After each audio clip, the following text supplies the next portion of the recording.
There's 3 full members and 2 alternates. Okay. I don't know if the board, the select board, whether they're still taking applications or letters of interest for alternates. That's something I kind of want to discuss tonight anyhow, is, whether we felt, whether we want to ask the board to appoint more alternates or not. The magnitude of this project is sizable. Can you go? How's it going? Good. How you doing? Hey guys, All good. for the party. How are you? All right.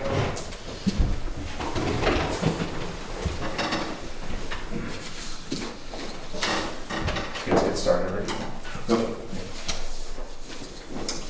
And so Hank Ganesh is filming for us. Hey, Hey. Thank no problem. That'd be a great resource for you. Yeah, it'll be actually. And I don't know the two of you. I'm Oh, Mary sorry, I was Jackson. gonna, Um, Nico. Sorry? I'm Nico Dubois. Hi, nice to meet you. Nice to meet you. I'm Jake McCandley. Nice to meet you. and Marianne is with HomeShare, which is a program that looks to put homeowners together with people looking for a place to live. We'll do the roll and all that. And I'll call the meeting to order. Roll call is easy, everybody's present. So it'll be the three regular members will be voting if we vote at all tonight. And has everyone had a chance to look at the minutes from last meeting? Any corrections, comments? Yep. If I remember my name correctly, that'd be great. It's all good. What's the last name, first name? Here, Legar. LEG. That's it, small thing. Otherwise, I thought the minutes were wonderful. Great. That's a big thing. Thank you. The motion to approve the minutes? Second. There you go. Yeah, All in favor? Aye. Any opposed? Let's see. This is.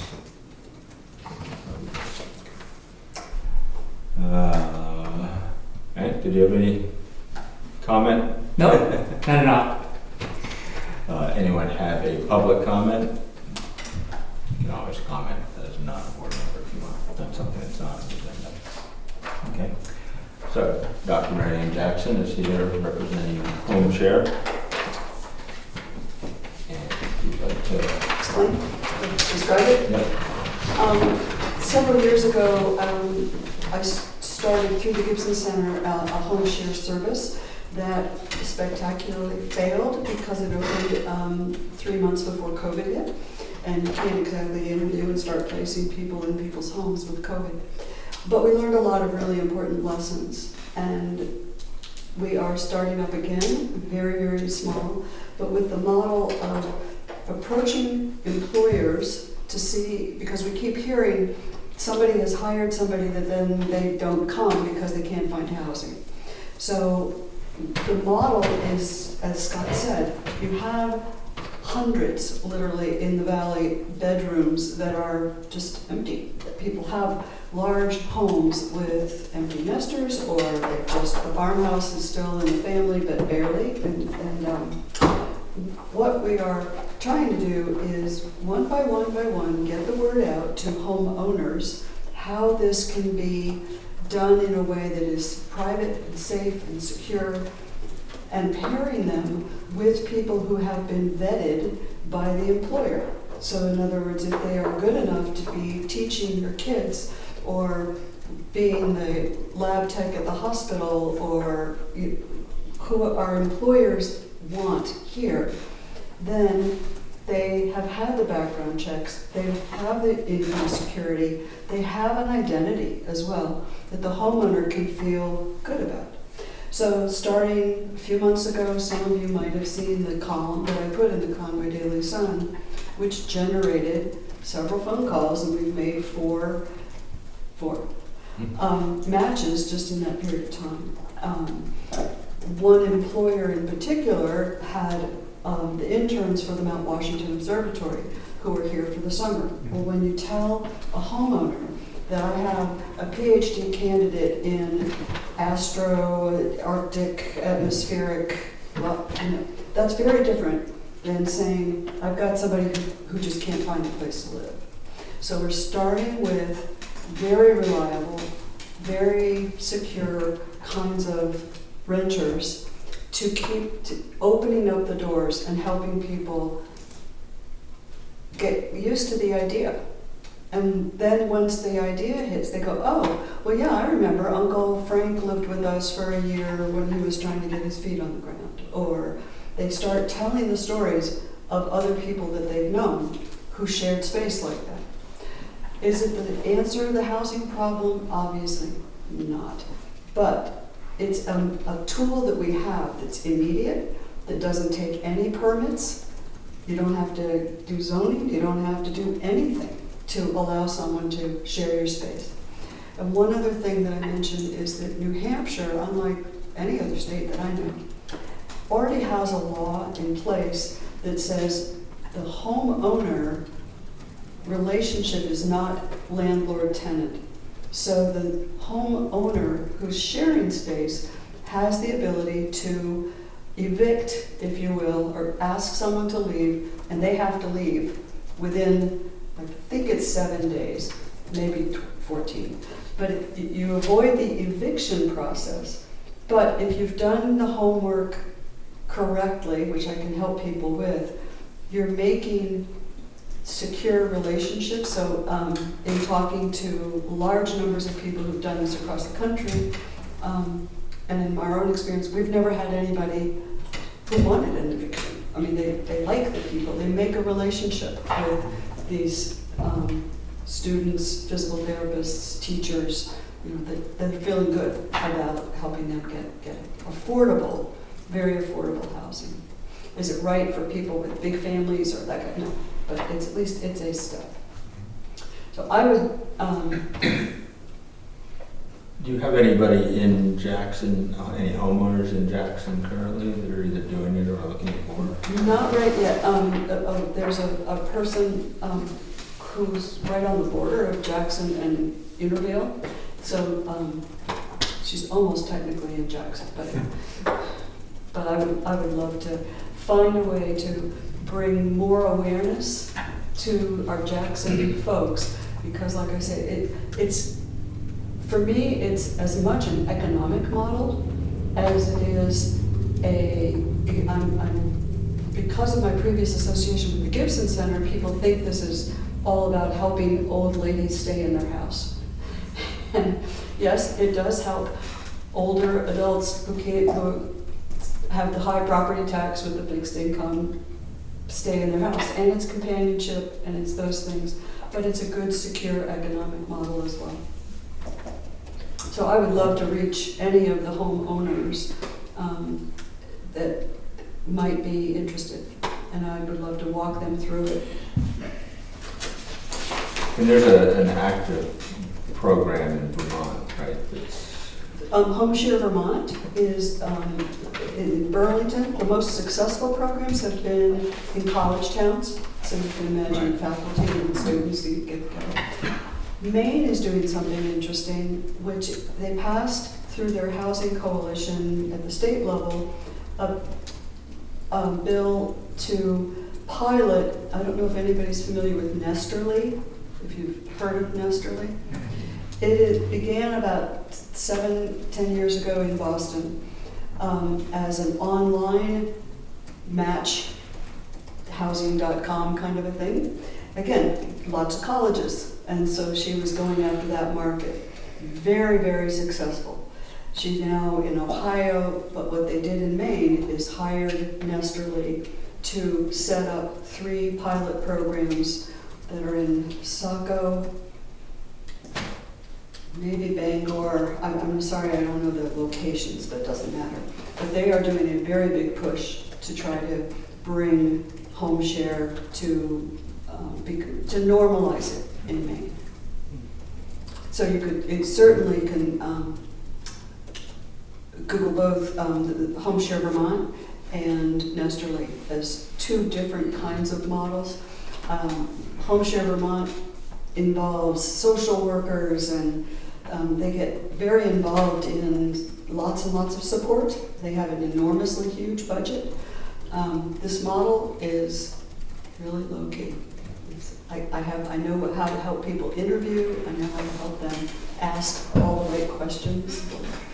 What about pets, and what about quiet times, and how to share the refrigerator?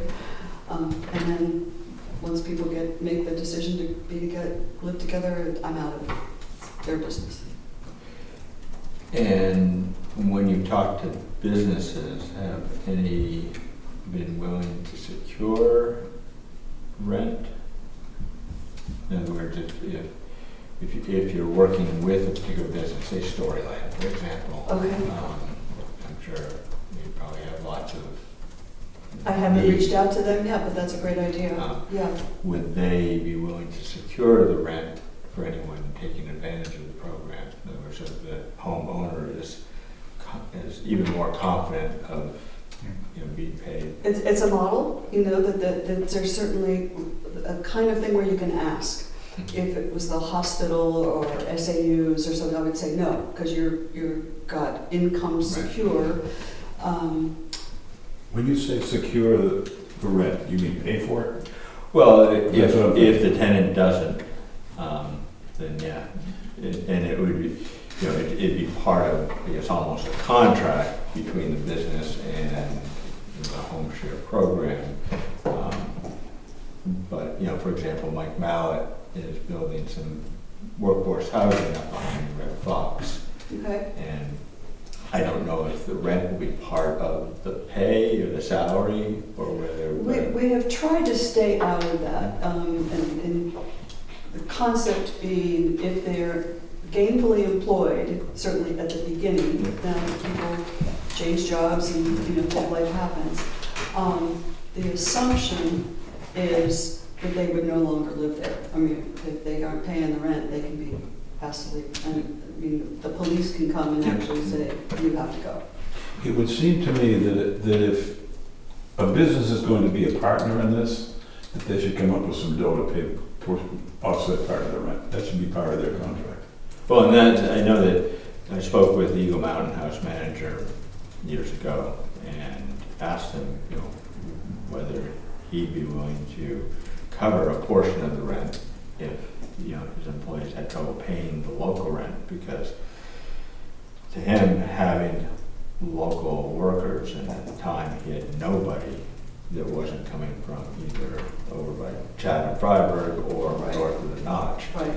And to him it's a premium to have the local staff, because then they can interact in a better way with the guests. They can advise, go to this restaurant or go here or go there. And so to make that happen, if it came to it, he said he'd be open to the idea of. That was Fritz's vision. Yeah. I used to go to we still go to this resort in Antigua that Fritz was very fond of because it was so well managed and has such a great staff, and it's not open in the summer. And I worked with him to get a couple of guys to come up here, and he put up money for their housing because he lost the places on Tin Mine Road, if you recall that. So he put up money to house them, which I thought was great.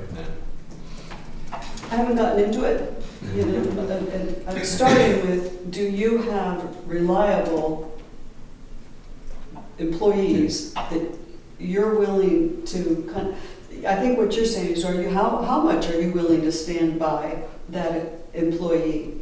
The homeowner wants to know, this is not a person who's, and I don't mean to be pejorative, but somebody who may be coming in really late, maybe not, maybe drunk, maybe on drugs, maybe. That's the homeowner's fear. They want somebody who's going to be clean as a whistle. I hate to be contrarian, but in Jackson, and I've been looking at all these demographics and everything, and we have an aging population, and I think it would be asking an awful lot for some single man or single woman to take in a porter, regardless of how well they're vetted. I mean, there's a fear factor, you just mentioned it. Are they gonna come in at 1 AM? Are they gonna be drunk? Are they gonna have drugs? Which is why you spend a lot of time trying to choose the right people and going after the folks who have the most likely. I mean, sometimes the renter is the recently widowed 62-year-old. It's not, who goes into the young family. The stereotypes are what we need to break down and try to reduce the concept of this is the fragile, vulnerable homeowner with the dangerous, unreliable renter. It's quite, the opportunities are there for many other kinds of relationships, and that's what we're after. And when you say, Marion, that, once you've put, a home and a renter together, you step back and let them do their thing. If problems arise, is home share available to assist the homeowner to? I can take phone calls, but I'm not a licensed social worker and don't pretend and don't want to hold myself out to anybody that's my role.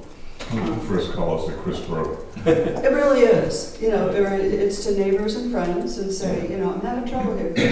Well, and it again, it depends on the situation. It might be that, someone goes into it and just decides this is really not the right thing for me. I made a mistake, and then feels bad about telling the person that they let into their house that they gotta. I don't know. I think to answer your point, Ken, having the program involved helps give the homeowners confidence that the person coming into their home is not going to be disruptive in some fashion. But also having the program available for help through the process if needed would, that just be another.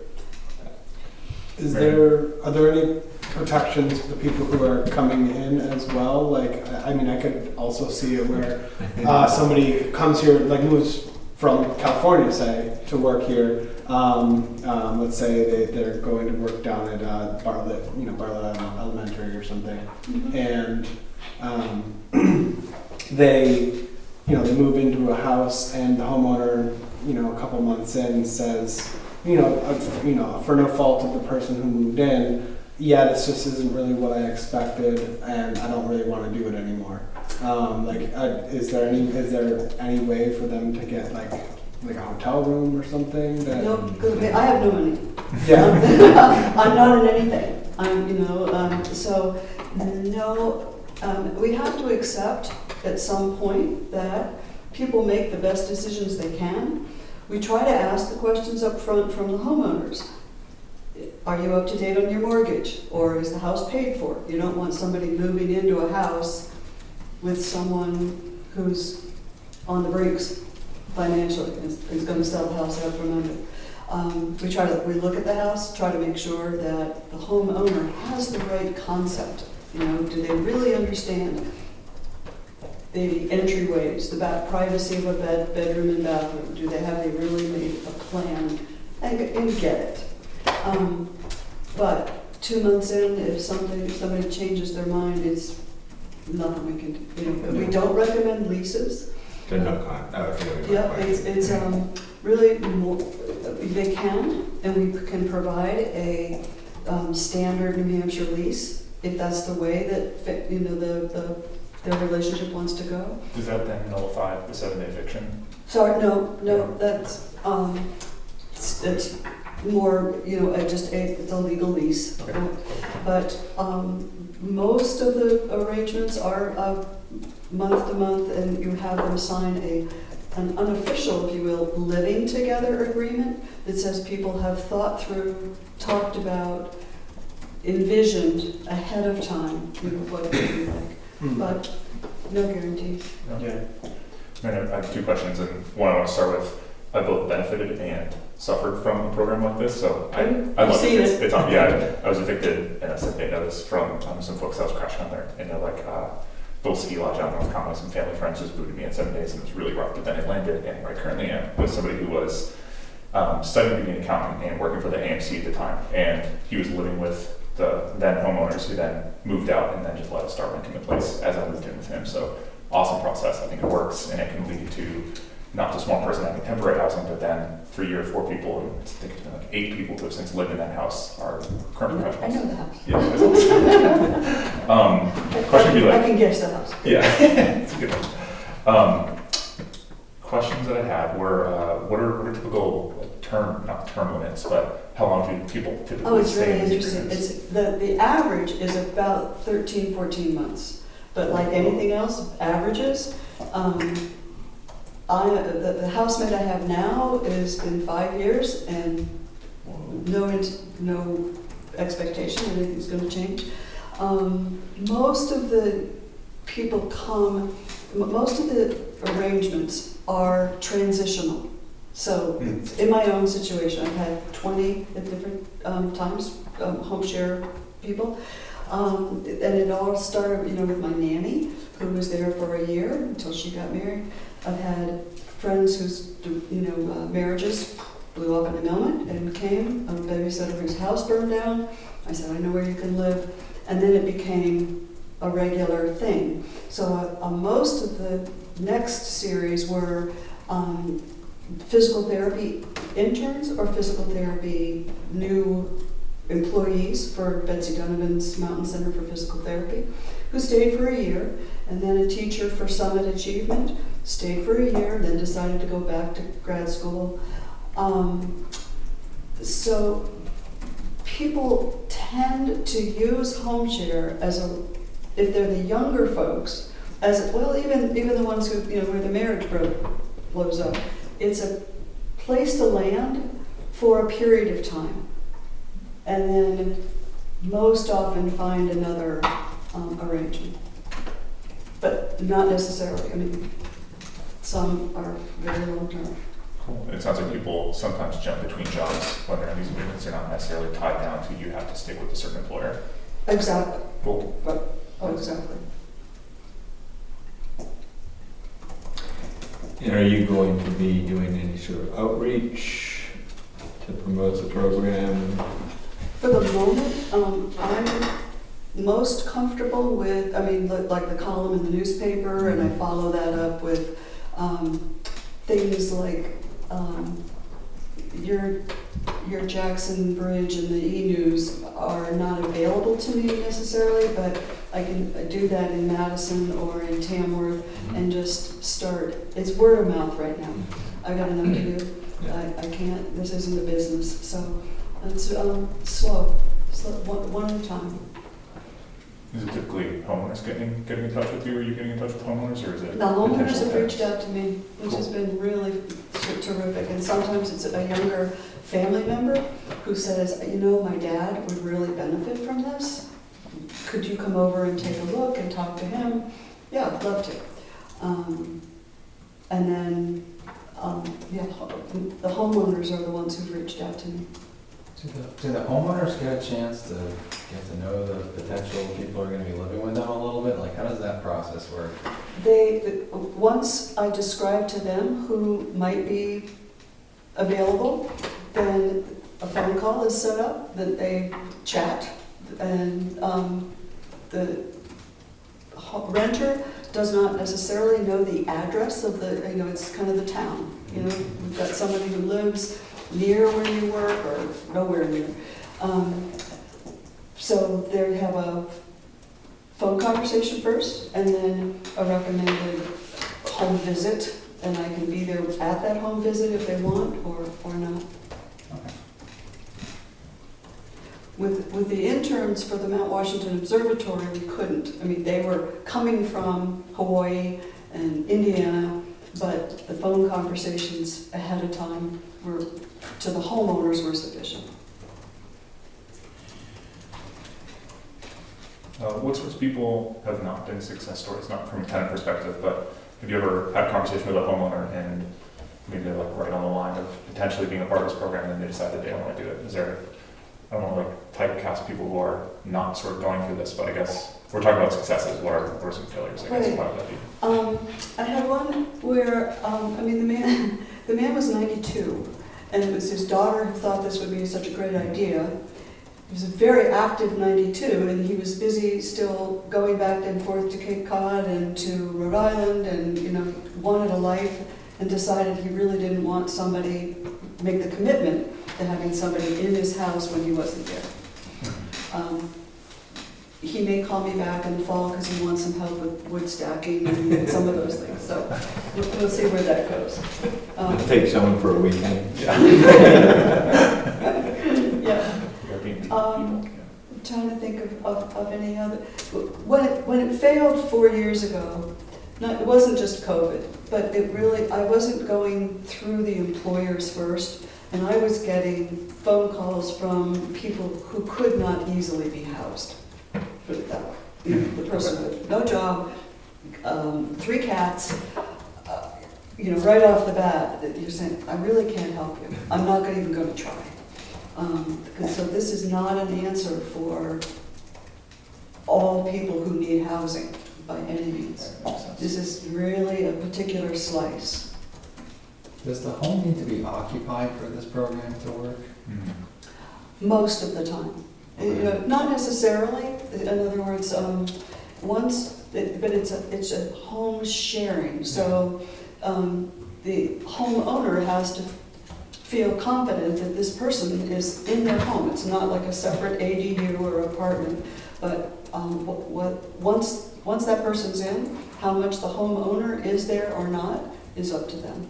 Just curious, there's a lot of homes here which are quite large, which are vacant all That's year right. long, except for like 3 weekends. And that would be up to the homeowner and the renter, if they want to do that. How would you go about doing outreach to non-resident homeowners? I don't know. Okay. Okay. I'd love to talk to them about those empty spaces that are safer, having somebody in them. Yeah. Much safer. Much safer. I can tell, I mean, my home sharer, my renter, I walked the dog and was gone for 25 minutes. In the period of time, the pipe to one of the appliances in the kitchen burst, and he kept my house from flooding. By the time I got back, he had turned off the main, he had gotten buckets under the ceilings where it was going through. I mean, it's anecdotal, but neighborhoods are safer if they have people in them. And homes are better off if they have somebody living in them and watching over them. So I would love to talk to those folks. I don't know how to do it. Okay. Well, thanks for So it's not intended to be, what am I trying to say? What do you call it? You know, when you've got somebody, a caretaker of the property. But that can also be bartered into the actual rent. If what you're asking is that this person do specific tasks, which might happen if you leave and you want somebody to watch over the house. Well, and just being occupied helps But protect you know, the if you're property. expecting somebody to shovel the roof, or you're to shovel or to do some maintenance around the house, that's a bartered kind of thing. And we help people figure out what's that worth, how do you negotiate that. So, thank you. I just wanted to let you know of it. And if you hear, it's this right now it's word of mouth. It's just but those are just the way. That's the way it spreads best. Yeah. I'm not trying to twist anybody's arm. It's just if they're interested, I'll help them do it. Would you mind if I got contact information of some sort to put in notes from you? We have 4 people that refused jobs last winter where I live. Where's that? I ski patrol at Wildcat, Yeah. and they couldn't find a place to live. Oh, there's so many people who can't find a place to live. So here's my old card. So it's not Gibson, but so it's not home share, but this is correct. Thanks so much. In the teeniest print they could possibly. It's okay, I think I got it. Thanks so much. Yeah. Thank you, Marianne. Thanks. Good luck. And the other is, you know, I am the coordinator for MWV Age-Friendly Community. So my other interest in this is paying attention to housing solutions that impact older adults. And as you know, as you said, our community is like all the rest of the valley, is getting older, and we all are living in place longer, so the housing stock doesn't turn over. I don't want the older adults to be the liability, we want to be the assets, but we also want to hear what your kinds of solutions, what kinds of things you're considering, so if they work, we can share them across the other towns. So That's great. that's my other half. Thank you so much. Thank you very much, nice to meet you. Nice to meet you too. Scott, speaking of what you said in the first meeting about like building a place for communities, specifically people who can afford, maybe, or building a place for families who can like afford to live here. I feel like that kind of program is a really good gateway for, it's easier to find housing when you have housing.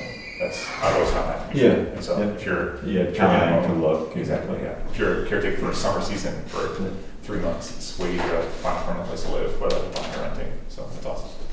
I can see the advantages of home share, and I've actually read about other states and other places that have tried it.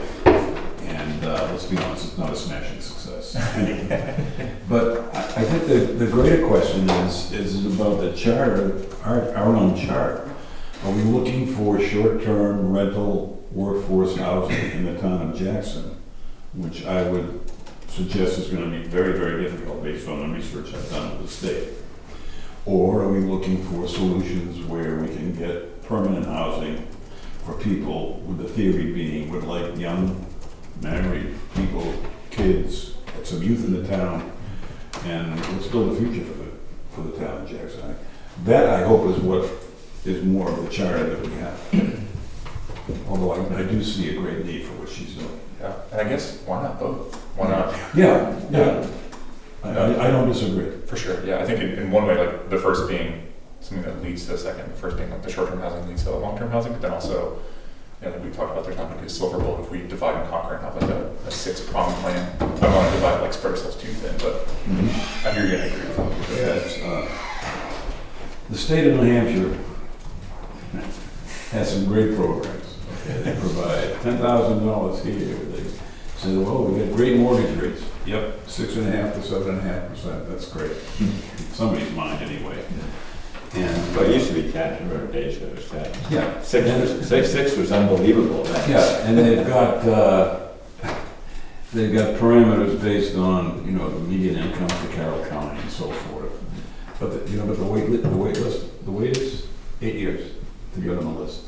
Wow. So I looked at it and I read through it over and over again, and I can't find a reason to pursue it through the state. Or it's just not going to work. We're going to have to do it ourselves, or maybe there's other people in other departments in the state that can provide better resources. But that one's not a great one. Let's do rules and procedures first, get that out of the way, and then we can jump Yep. into all the other stuff. So you guys have any opportunity to go through the New London rules and procedures? I went through them. Frankly, there was almost nothing that I thought needed to be changed other than the name of the town. The only question mark I put down was the term is of a member is 3 years. And is that, I don't really have any thoughts, pro or con, just that Well, it's pretty consistent with the other boards, 2 or 3 years in town. I think the selectmen would be comfortable with that. And what I'll do is, once we're done, I'll give this to the board of selectmen, just make sure that they don't see anything that they think is anything that we're claiming power. But Did you guys have any other comments? we're working with this. Yeah. By someone. Yeah, I know. As I read through it, I thought to myself, no sense in recreating the wheel here. Yeah, right. It's done for us. So I have a few comments, Ron. Sure. Okay. One is it mentions a land use board. Are we a land use board too? We are, okay. One was about the purpose, and it sounds good, but I was wondering if we might want to reuse the language upon which the town voted on at the annual meeting, rather than this, which is, unless it's exactly the same. I think they're exactly the Well, same. then, great, all right. But I didn't comment on that because I thought that they were the same, but I do agree with your comment that they should be the same, so I'll double check that. Okay. Is that okay with you guys? Yeah, where's that one listed? It's the first, on the London one, the purpose is on the first page. But it looks very familiar to me. I think they just adopted what was here. Okay. But I will check and make sure that it's the same as the warrant article. Yeah, I could have done that and I didn't, yeah. On the power section, I don't have a problem with it, I just wonder, does it need to be in here? Because it's just restating the law. That's something we go back and forth on all the time. on the Okay. planning board. You know, should we just put the RSA down, or Yeah. should we state the RSA? But I don't care one way or the other, it's just. This town has always done that. Maybe it's just a matter of seaway. I don't know, but it's very common. Yeah, I mean, you know, most people are not familiar with the RSA's. They can certainly just type in RSA New Hampshire and find it pretty quickly. But at least the RSA's are not often easy to read. And so I think this sort of at least whittles down, you know, what of, say in the powers, what of 674:44-J, you know, what exactly of that RSA or, you know, is relevant to what we're doing, I guess. Okay. And I think having it on a document that we can refer back to is really handy instead of having to comb through. I don't know. Yeah, it's good reading. And that is large font. Alright. Under duties and responsibilities, I had one comment on that too. there were a few things. It's not that I disagree with any of these, we're just getting started Yeah. and A, B, C, D, fine. E, F, G, I feel like they're a little bit towards solutioning where we haven't even identified what we want to focus on yet. Okay. So I thought it might be better to start small and then amend these as we decide where we decide to spend our limited resources here. But it's just a thought. Ken, did you have, you said you. Just kind of an aside, I think duties and responsibilities, item, what is it, H, to be relentlessly dedicated. It sounded to me like this was in response in London to somebody who wasn't very transparent and wasn't very informative, so. You're doing great so far, I think. Yeah, I get a kick out of stuff. So do you guys want to drop E, F, G, H for the moment? Yeah, if it's possible. Great. You got Nico? Yeah. Yeah, that sounds good. Okay. All right, and I got, I think just one more. Under meetings, it was kind of a question / comment. It says all votes shall be taken duly recorded, which is the law, noting specifically by name those members in favor and opposed to. I was just wondering if we could, whatever the select people do, the select persons do, could we just mimic them? So if they put 3-0 unopposed, 2-1 opposed, do they list the names of the members who vote? Yeah, I don't know. I don't either, but since you can access the video. Well, of course, yeah. I'm in favor of doing just the numbers for sure. I'm with you. Me too. As far as my typing muscles go. Yeah. Okay. And then I just want to call out, I did like meetings the meetings shall continue for no longer than 1.5 hours. I've been in a lot of meetings and you're like, Yeah. that was all my comments, thanks for listening. Really great comments. Anybody have anything else? Yeah, I mean, unrelated to voting, there's a couple spots where it says by simple majority, and I'm wondering if, since we have 3 voting members, if we could maybe go by consensus amongst all 3 of us, and that way if there's one person who has some concerns, we can maybe rework it, and maybe after 2 unsuccessful consensus, we can move to a simple majority after that. I feel like that way, since there's so few of us voting, it'll help bring some challenges. I don't think that's a bad idea. I mean, this board, this commission is different than the others in town. I mean, it's brand new. The chairman has a big challenge here to get this thing off the ground. And, if I'm gonna dig my heels in the sand on something that's not right, we should be able to adjudicate. I agree. Yeah. Sorry, what do you think? So what's the proposal specifically? Basically that, the vote, like, for us, like, there's not much that we're voting for, but when we do vote, if we're going to move forward with something, it should be unanimous amongst the voting members. Yeah, that's basically it. Oh, And then if we get to a point where we just aren't, and I don't necessarily know how to or put this into it, but I feel like at a certain point we should just say, yeah, simple majority. I think later on down the line, a year or two down the line, it would make more sense to have 4 or 5 members, then you'd really have a decent majority. Yeah, It exactly. probably makes more sense. Well, and I spoke with the chair of the New London Housing Commission, before we got this going. And one of his recommendations was that it really needs to be a larger board than 3. I think they have 7 active members, Not including alternates. not including alternates. So to me, 3 is a small number, especially when you come to voting. But, yeah, we're 3 for the year at least. Let me kind of look into that and see, how that's done. I mean, that does make sense to me too.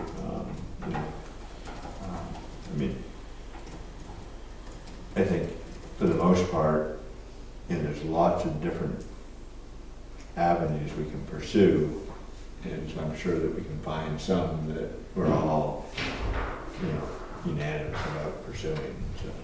So let me look into that. Any other? This isn't really no language or anything. I would just love, once we start talking about ideas, to revisit the power section and determine if we're out of scope or not really doing enough with our power at some point. So just revisiting those and editing if need be. Okay. So what I'll do is I'll rewrite the document with the comments that were made, and obviously change in New London and Jackson. Bring it to the next meeting. If it all looks good, and I'll send it to you guys before the meeting. I have one more on that day. Sorry.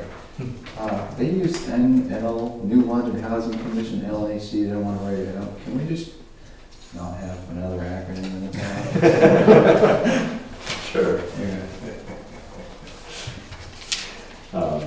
So I'll send it around, and then we can vote on it at the next meeting, and then it's probably, okay, before we do that, maybe I'll give it to the select board, to make sure they don't see anything. Great. Cool. Thank you. Thanks. Sounds great. Okay, next is the big discussion. So Ken, I sort of cut you off. You were saying about state programs. Well, look, there's a lot more research to be done, but I didn't want to come in here without knowing anything about what the state is offering. And it's not really a lot. And what is there, I mean, there's great things like a $2,000 tax credit, federal tax credit, that's great. If in fact they really come through with $10,000 for a down payment, that would be fantastic. But the requirements and wait times are so extensive, it's just laughing, and it really is laughing. They have so many people applying for these things, just voluminous number of people applying for it. So I sat and I thought about it, and I said, well, we're 5 guys, and it's going to be our deal here, this commission. Can we put the pieces together ourselves? And we talked about before step 1 is you gotta have never location, but nothing else happens. So I think, I'd like to leave here today with a clear idea of what our charter is. And because I don't believe, I'm not negative, but I don't believe the home share thing is what we're looking for. And I see the home share as something out there that might, on occasion, Right. do some good in, as Jake said, especially just bringing someone into town, letting them get, say, this is a place I really want to stay. And then also giving them the time to start looking for, a more permanent situation. But it's so according to the specific homeowner. There's certainly some homeowners in Jackson, especially in the past, that could really have used somebody, with them. But to me, it's really, it's not a program in home share program, but it's not a program for us, I think, in the sense that, here's a way we can continually bring people into town. I think Well, I think on occasion it'll work out, but From that perspective, we try to market the idea to the community, and it's just, it's one way, one solution. There's a lot of solutions here. It seems pretty self-sustaining, like she seems very passionate about it, and it seems like kind of hands-off in terms of like if once the two people are put together, they're just kind of, that they're making the agreement. I think one way that we could help facilitate that is maybe just bringing some recommendations to the town for some ways to encourage people, I don't know, like property tax credits or things of the sort. maybe, to me, the best thing she could do would be to, hold an outreach event at the community center. Yeah, that's a great idea. Right. At the library and at the community center. And the other thing that she or we need to do is gather the owners or the managers of Wentworth Hotel, Thornhill and Christmas Farm and Shovel Hill are all together now. Eagle Mountain House, all the big employers in town, every one of them is suffering for that. They're just suffering. And in some cases, I know for a fact, they're actually not even trying to go for 100% occupancy, because they don't even have the staff to clean the rooms. So, Oh, it's like the restaurants are all closed too. exactly, Yeah. exactly. So, that I think is the missing piece that she's got. I mean, she's got a much broader group of businesses to go after than we have here in the town of Jackson. Yeah. Which doesn't mean we can't go outside the town of Jackson, but I think also it doesn't make a program where it's like you have to know somebody involved in the program to get involved. Like the word of mouth is a pretty restrictive, exclusive process that benefits us sometimes, but then there's a lot of people it doesn't benefit. So definitely not a silver bullet. And it's definitely not terribly helpful for people who are coming far, Yeah. because how they hear about it, unless it's from their employer. So Yeah, it's like, if their employers don't know about it, then they're not going to connect to it. Right, yeah, so networking with employers is probably really the best thing she could do. Yeah. And, it's out there, it's not really looking for us to do anything in particular, it's good to know about. When you were looking into the state stuff, Ken, did you know anything about grants? there are some grants. I actually spoke to Gail about it, Gail Doctor, the pastor. And there are grants available. She'd be a great alternate. Hmm? If we wanted to expand our alternates, Yeah. members at some point, Gail would be great. Yeah, she'd be a great one. She knows her way around it. And there are some other people that we need to either get as alternates or whatever, people who know their way around the state of New Hampshire. I mean, the state of New Hampshire, for me, is a small state and everything else, but it's confusing. It really is confusing. There's a lot of duplication in commissions and boards, and a lot of things I would go about differently than I go about. So yeah, grants. The grants, I don't know. There are some, but I wasn't impressed. And again, there's a lot of people vying for those grants. Doesn't mean we can't vie for it too, but there's a lot of people vying for it. Is there a grant specifically for new construction? Well, that's the easiest thing to do to get the state and banks to participate in your construction of workforce housing. Witness the project over there by the high school, and that's a perfect example. I mean, they've got a lot of independent private financing, but they've also got some state activity going on. So, because they've got a lot of units. But, you know, when people do that and go to the state and make all these promises, you know, they're doing it for a reason. And, you know, our purpose is different than their purpose. We're not in the business of making money. And I'm hoping, we talk with George Regan from New Hampshire, New Hampshire Housing Finance Authority. I'm hoping that he can describe, you know, talk to us about any grants that might be available. I think the most common kind of grant tends to be more for consultant type work. You know, something that's come up a few times already from others is, you know, are we going to do a build-out analysis? I'm gonna get smarter about this, I promise you that. Now I know where to look. There's just so much stuff connected to every one of these grants or every one of these loans or anything. You know, you go to the workforce, whatever it's called, glasses on, the affordable housing site for the state of New Hampshire, and there are probably 15 or 20 buttons you can click on. And when you click on the most important one, which is mortgage and everything, it takes you right to a bank. So, and they think it's a big deal offering a 7% mortgage. That's not my vision. It really isn't. I remember my daughter is a Native American lawyer, and she's a Supreme Court justice for the Shawnee tribe.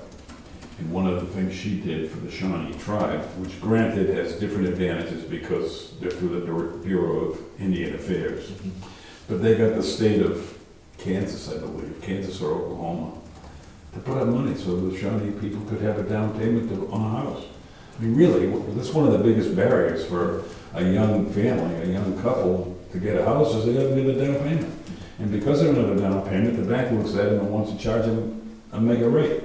So they got money for down payment, and they got a bank or multiple banks to offer them mortgage rates at 50 cents on the dollar. Instead of 7%, they were getting 3 or 4% mortgages.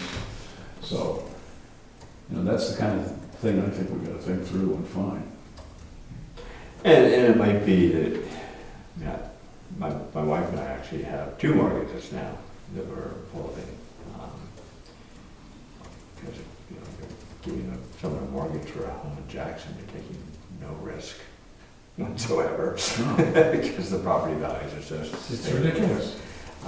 So I think it's great, you know, it's 5%, but I don't think I can't count on 5% anywhere else, or even 4%, which is the first one. No. And so it might be that there are more people out there that are, you know, a little bit like the home share program, if there's an outfit that really vetted somebody. And part of the problem is you come into an area like this, and you know, you're just starting a job, so you don't even have you don't have that, you don't have an established income yet to get a mortgage in many situations. And there's programs I've seen where banks start people at a really attractive mortgage rate, and then after a year they're raising it a point. We've all seen those things.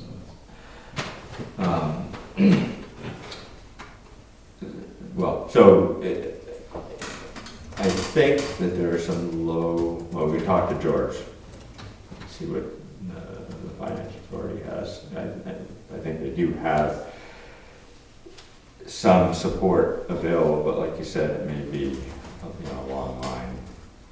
It may be a long one. Looking for it. Something that I'm sort of currently working on is the old landfill property on Balloon Road. If you guys are familiar with it, it's where the parking lot is with the Black Mountain Cabin ski trail. And I guess that landfill was shut down in the 80s, early 80s, something like that. 2 test wells. And currently, PFAS, and I won't even try to give you what that stands for, but, yeah, exactly, PFAS and PFOS. They're currently, the levels now are below the federal and state standard. They may be above what the state adopts in a couple of years, but there are also filtration systems that you can put in place to remediate the situation. Anyways, so that's the land that the town owns. It's 3 or 4 acres. You probably can only put 1 home on it. But in terms of having some land, that might, You only need one to get the thing going. that might Only one. That might, might be, and I looked at in the town report, actually, there are 2 other, I talked with Karen Burton, handles all the tax stuff. And there are 2 properties that are either under lien or about to be put under lien. And one of them is 60 acres, which Karen believes the town will get the taxes paid for as soon as the person that owns it is ready to start logging it. Because you won't get a logging permit until he pays for the taxes. And I was thinking, well, geez, maybe if the town were, at 60 acres, maybe if the town were willing to waive the back taxes and you just carve off, a couple acres of that 60, everybody wins. Yeah, I looked at it, it's landlocked.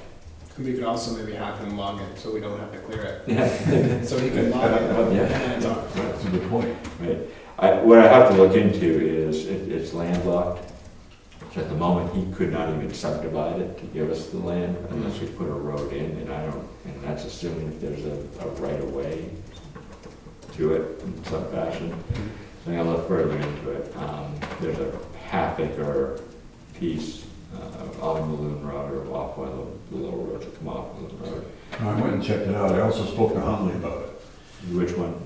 The dump, the old dump. Okay. And he was skeptical about the testing. Oh, yeah. What about the testing? I live right below that dump, so I have a vested interest. Well, they don't know what's in the ground. That's the deal. Yeah. Okay, they don't know what's in the ground. They don't know if it leaches into the river.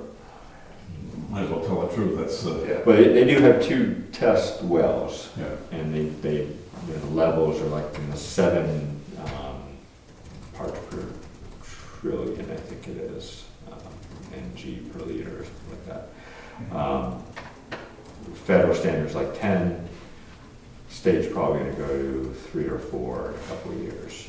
So it's right in the middle of the 2. As I said, there are filtration systems you can put in place. It might be that you could put the well above, Up higher by the up fountain. higher. Mhm. When you go there, where the gate is on town land. Oh, the gate is on town land? Yeah, that gate really should be at least 50 or 75 yards further Yeah. towards that front home. And it's possible that, maybe even that property would, allow, Do you know who owns that? I don't, it's a family, it's gone into like an estate sort of situation. I think a member of the family is living there, but a realtor of sorts talked to the planning board about the property, and it sounds like the family's trying to figure out what to do with it. Where's that 6 acres you mentioned? Is that all 60 acres. It's R19 dash, pull up R19, I could probably, What road's it on? it's not, I think it's off Carter Knott, I have to look at it. I know the land, the one that goes up the hill. But it's not, it's not on the road, it's quite a ways off the road. Speaking of logging, I'm sorry, R13, parcel 19. Partial, R13 partial 19 acres.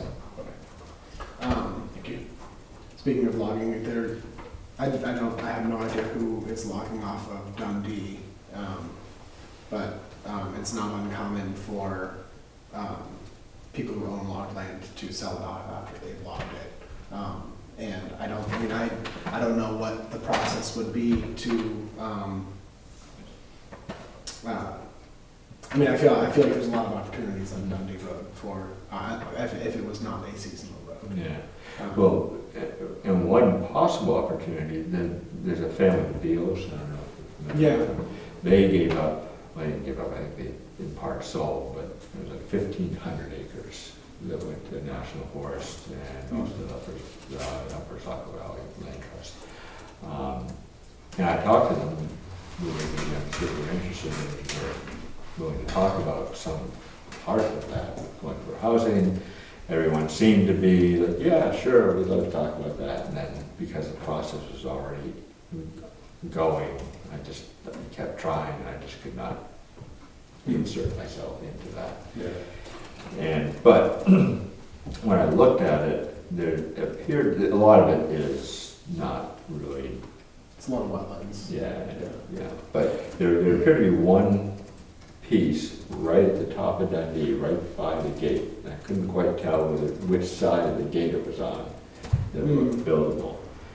And so the real long shot is now Ann Peterson, has Spruce Mountain and the Landing. She just subdivided her land to give a fairly large part of it to the National Forest Service herself. And I know that the National Forest sometimes does land swaps, and so long shot might be that we can That's swap. right adjacent to Spruce Mountain. Which one, the Landing? Yes. Yeah, she owns the Spruce Mountain Lodge Yeah. and the outbuildings there, and then she did the separate development that's right on Cardinal Road called the Landing. And she's looking to move all that on. I don't know where it's headed. And actually, that was one thing I was gonna ask. Has anyone here lived at Spruce? I know people who have. Right, and I do too. I'm trying to figure out how to approach Ann. I did try to email her a couple times, and she didn't respond, but I know that she probably sent's not very good, so she might literally have not seen my emails. I may just give her a call and, risk being rude, but I thought I should have a closer relationship with her. I just want to make sure that we at least don't lose that. I don't know, but I'll ask around. And it'd be great if we, if that could be expanded in some way. In terms of land, one idea is a community land trust where the town might own the land, but you allow someone to build on it, so they own the structure. I was gonna bring it up. And it's a way for someone to basically pay a lot less to build a house. In a not quite a direct way, that's a little bit like the situation I'm in, where my father took 40 acres of his land, made it available for my brothers and I to build on if we wanted to, so it's sort of a planned unit development or PUD. But the deal was that if we ever decide to sell, we would retain the value of the structure, but the land value would go back into the family association.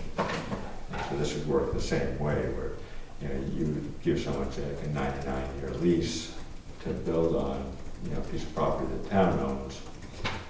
If they decide to sell, they would take the value of the structure, but the town continues to own the land. And it's a way of controlling the land in a bit longer into the future than relying on deed restrictions and things like that. And then folks can buy the structure and then lease the land again, so it's more affordable to purchase the Correct. house as well. Correct. Wait, sorry, when people, if you were to sell the property, would the land go back into like the family pool or? No, if you sell the property, you're selling the structure itself. Okay. And I'm sure the town would have a first right of refusal of some sort. Okay. And so, but the property would be valued according to the structure, not according to the land that it sits on. The town would continue to own the land. You could sell the structure to somebody else, but because you're only selling the structure and not the land, that kind of keeps the valuation down without having to get into, you know, these sort of state formulas or deed restrictions and things like that. The other benefit is it does allow someone, you know, part of the problem with anything where you have a deed restriction, you know, where the whole property is locked into affordability according to some definition, is that it really works against any incentive to invest in the property, because you're not going to get all of your investment back. Whereas the community land trust, if you invest in the house, you're going to get that value back, so you'll get what you invest back. That's just another way to slice the pie, I guess. Yeah. Cool. It's more affordable that way, that's for certain. Land is just ridiculous. Building stuff is not very affordable either these days, but you know, and in my case, you know, my wife and I, you know, she was the contractor, and we did probably about a little over half the work ourselves. Yeah, so it made it affordable that way. Yeah. Has that differ then to a housing trust? Are they one of the same, or do they operate in different ways? I know, I feel like Littleton has a housing trust, I think, and maybe there's one. I think a housing trust tends to be a sort of non-profit version of, you know, what we are, the housing commission. I mean, housing trust can be all sorts of different things and do it in different ways. But before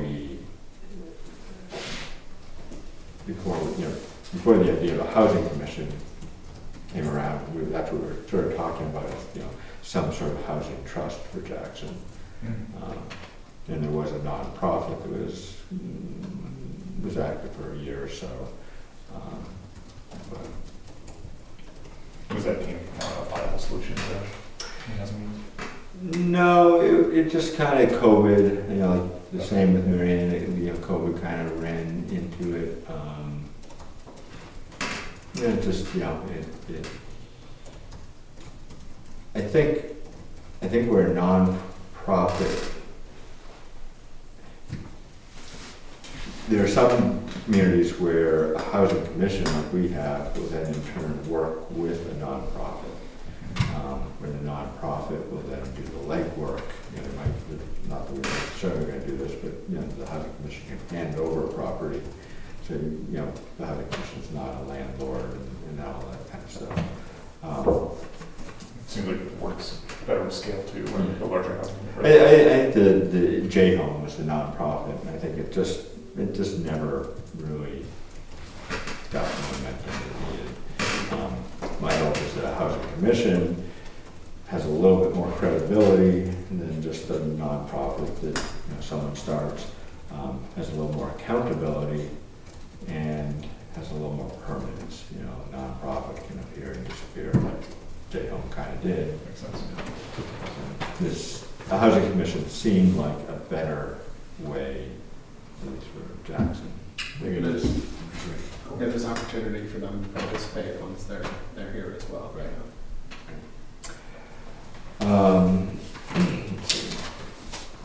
I definitely support the a community land trust. I was doing some research on that, and it's a lot, but I think that would be a good approach. And if I'm not mistaken, it doesn't have to be like virgin land as well. Like if we acquired land that already had structures, Oh, sure. I think you could also still do the same thing. Yeah. I don't know how the valuation process would go, but I'm sure it would just be having like a Yeah, just get the structure valued and, you know, sell the structure, basically. There are, you talked about an employer providing, you know, financial bridges of sorts. There are towns that, Provincetown is about to start paying homeowners up to 20,000 annually to do long-term rentals as opposed to short-term rentals. Is that an effort to get affordable housing, or is that an effort to get rid of the short-term rentals? Probably both. I mean, they kind of, I think that, you know, there are two complaints about affordable housing. You know, one is the neighbor that complains that they lost their neighborhood. Doesn't Maryland still own condos down in Maryland Roads? Doesn't she still own condos in Provincetown? I don't know. I'm gonna ask her. But it's also a way of providing long-term rentals. Yeah. I don't know if Jackson would be interested in doing something like that. It's a lot of money, and Jackson residents tend to be extremely money conscious, as you can see at any town meeting. Maybe if so, I think, I mean, I guess it doesn't necessarily matter, but I would personally like to see if the town is putting money into that, they're not just be able to charge willingly any rate. So I think maybe it could be limited to a certain percentage of the property value or something like that. Because I mean, it's not. I think it could definitely work. I would be concerned. You know, you're saying that people here are very money conscious, and I would just I personally wouldn't like the town putting the town money into something where somebody is then turning around and also making a profit by charging an obscene amount for rent, and it's not really going to help our Unless the town gets its 20 grand back. Yeah. Well, I mean, I think I didn't see a lot of detail to it. I think that there would be, you know, a limit to what you're charging for rent. It's really trying to. I mean, the idea is that, you know, and it depends where you hear it from, but you know, short-term rentals will give you 3 to 5 times the income that, you know, long-term rent does. Yeah. And so this is a way of making a homeowner that, you know, basically making long-term rent as profitable as short-term rental. Yeah. You know, I think the other problem with long-term rentals is that when you have a tenant in New Hampshire, when you have the tenant rights are very strong, and so what sours most people from long-term rentals, if they're, you know, the landlord, is you get a tenant that you need to get out because they're not paying, and then it can take up to a year or more to evict them. Because that's where the home share model comes in, when you have like a lot of power to evict. Yeah. I guess also there's the cost of not being able to be in your home for a certain amount of time each year, whether that's monetary or otherwise. Offsetting that cost would be important. But on the other hand, long-term rental is, you know, you get someone good, you get, you know, you're done. You're not like managing it week to week to week. We could also have potentially, like, if somebody needs like legal representation. I don't know if there's any firms that might be open to that, to being kind of like, and the town willing to put some the budget for that into like representation for someone to, if they're having real issues with their tenant, to help them kind of get through that process. Yeah. You know, the Japanese went through this back in the 60s and 70s. And at that time, if you went to a Japanese manufacturer like Toyota or Honda or something like that, you go to the plant and you'd see dozens and dozens and dozens of small homes surrounding the plant. In fact, it would be a whole village with post offices, supermarkets, restaurants, and everything else. And the deal was that Toyota believed if they offered people housing, these are houses that they actually owned, some of them rented, they actually owned, that A, to have a happier employee, and B, to make better cars. And it turned out that it worked. And the employees loved it, because when they decided to leave or they retired or whatever, they had equity in the house, and they had to buy it, sitting right there, called Toyota, it was great. I don't think we necessarily can do that, but employers around here are gonna have to change their ways. You know, really and truly are going to have to dig deep into their pockets and look at their future.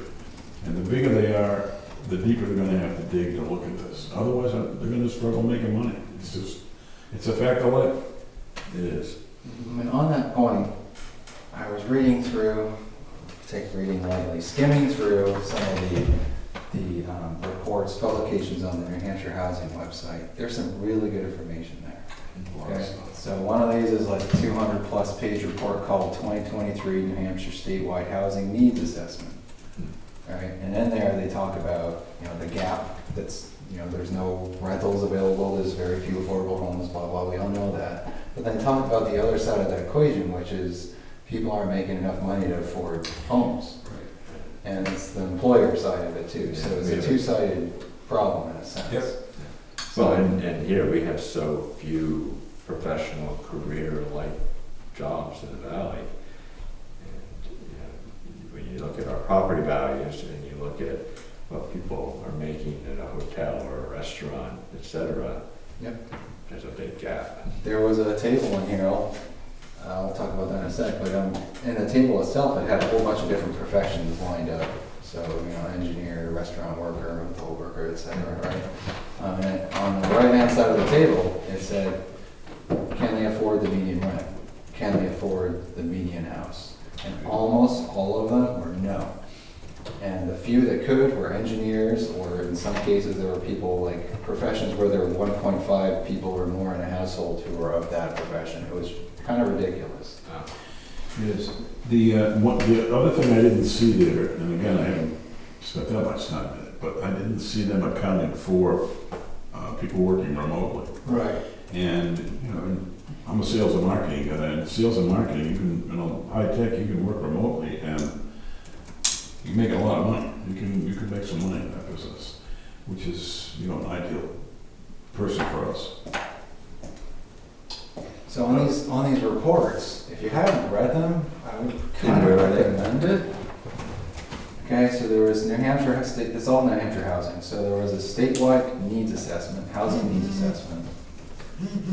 There was another 70-page report on short-term rentals in New Hampshire. There was another report called the Analysis of Impediments to Fair Housing Choice in New Hampshire. Are these all on one site? Yeah, they're on the NHHFA site. And there was another one on North Country Housing Needs Assessment, which was Coles County plus a little bit of Carroll and a little bit of the other one, Grafton, I guess. I would highly, highly recommend reading these. And in fact, I was going to ask before I did it myself. I like to print this stuff out when they're giant, huge reports so I can circle stuff and highlight stuff. Would you all like to maybe go get some printouts of these or something? Or Yep. because I think they would be valuable, because before we jump to too many solutions, we might want to understand the greater problem by people who spend hundreds or thousands of hours analyzing it for New Hampshire and also for the North Country. Sure. Let me see if the office will print them. That'd be great. In that.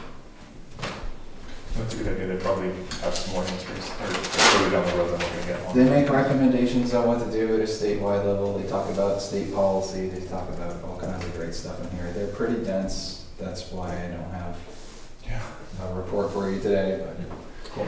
And yeah, we could probably look at what types of careers we have most prevalent around here and see, like, do we need more renting or do we need more, like, affordable homes? And that's something else I wanted to bring up too. So this is a statewide housing needs assessment, and then there's a North Country housing needs assessment. But what we need is a Jackson housing needs assessment. And I was wondering, maybe the person who's coming to the next meeting, if we ask them for the data behind this, or how to get the data behind this, or how to build a data set that helps us build a housing needs assessment for the town of Jackson. There was something, it wasn't exactly a housing needs assessment, I don't think, but there was a lot of that. On the town website, there is a like infographic that has a lot of information on it that kind of like breaks down like what the median age is, like what the median income is. Right here. There you go, perfect. But yeah, I mean, I'm sure we could probably get a lot there, but yeah, having something that is more focused on like the full assessment. Because that would help us figure out where we would get the best oomph for our effort. Yeah. Yeah, Yeah. yeah. I'll get those reports printed one way or the other. I can do it at We'll work just too. come pick them up in the office if they can do that. All right. Pass them around. On the note of printing things, this is every solution I've brainstormed, just wrote a few details around things, and I think what I would love is just to present these to you guys as like, here's where my head's at in terms of a four-pronged approach, high level of what we can do to tackle this sort of thing. Then also some feedback as to like, Jake, you're right, we're not gonna do any of these things, we're not gonna develop housing. I think we're talking a lot about developing housing, and we're also talking about a lot of education, and so I think there's the top two are more like the land acquisition, develop housing things, and then the three is more legislation based, and then 4 is education based. I guess I just want to highlight a few things and then hear your guys' thoughts on that. The emoji star, which is 3A, consult with Mount Washington Valley Housing Coalition to determine a magic number. Scott, you and me were just mentioning this a second ago, just like how much of a tax incentive would we need to offer people who currently have short-term rentals to present them with a long-term rental solution? How much would we need to like offset that with some sort of tax break? We could figure out a magic number. I wonder if Mount Washington Valley Housing Coalition has an answer on that front, or if any of these reports have that. Yeah, I wanted to ask you about this. I like this idea in the sense that it's kind of a break-even point, but it also asks the question, so some people are in SDRs purely for the economic benefit, but I wonder if there's a way to show them other values of offering long-term rentals beyond dollars and cents. Yeah. Like, I get the economic side of it, but people who are involved in the community care more about the community, generally speaking. Yeah. So- And You I come think up with a- illustrating some of the problems that are not necessarily entirely obvious that it's a housing issue, like the restaurants only being open 5 days a week. I think maybe that line hasn't, or that connection hasn't been made for a lot of people. So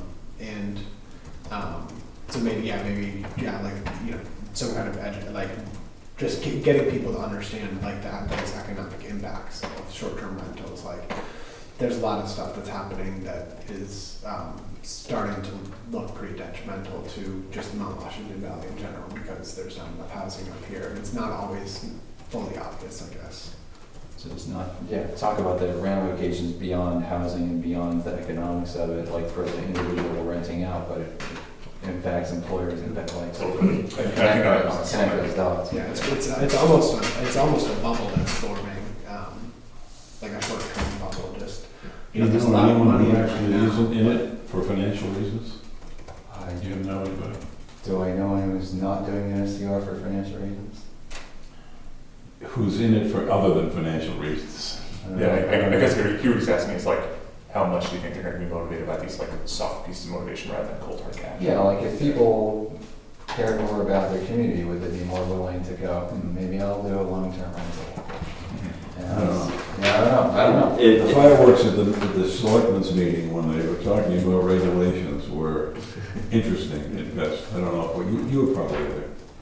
It was, Well, and one issue that we can talk with George about, my understanding is that Massachusetts does offer tax breaks for full-time residency. Not statewide, but it's available to towns to use if they want. My understanding is that's not available in New Hampshire. But there's just been some talk about it, but it might be more nuanced than that. And I think there is one RSA where a tax benefit can be offered, and I'm going to need to look more into that. I don't know if it's a little too narrow for what we want to work with, but so tax benefits if your home has a full-time resident. That's really the idea behind that. I guess I was under the impression that property taxes were town by town determined.